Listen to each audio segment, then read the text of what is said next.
প্রিয় নবীজি পেছনে পড়ে রইলেন। ঠিক একই ঘটনার অবতারণা ঘটলো আরও কয়েক বছর পরে আরেক সফরে। আবারও প্রিয় নবীজি সবাইকে বললেন তাকাদ্দামু তাকাদ্দামু, মানে পুরো কাফেলা সামনে যাও। কাফেলা আবার সামনে চলে গেল। মাঝ রাতে প্রিয় নবীজি আবার আম্মাজান আয়েশাকে বললেন যে আয়েশা চলো আজকেও আমরা একটু দৌড় প্রতিযোগিতা করি। কিন্তু কয়েক বছরের ব্যবধানে আম্মাজান আয়েশা রাদিয়াল্লাহু তাআলা আনহা তখন একটু হেলদি হয়ে গেছেন, আগের মতো আর জোরসে দৌড়াতে পারছেন না। ওই দিন প্রিয় নবীজি আম্মাজান আয়েশাকে পেছনে ফেলে তিনি সামনে চলে গেলেন। আম্মাজান আয়েশা রাদিয়াল্লাহু তাআলা আনহা পেছনে পড়ে রইলেন।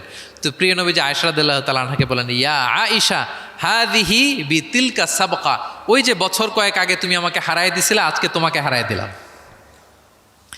3-4 বছর আগে তুমি হয়ে গেছিলা চ্যাম্পিয়ন, আমাকে হারায় দিছো, আজকে ওটার শোধবাদ করে নিলাম, সমান সমান হয়ে গেল। আল্লাহু আকবার! কি সুমধুর, কি অমায়িক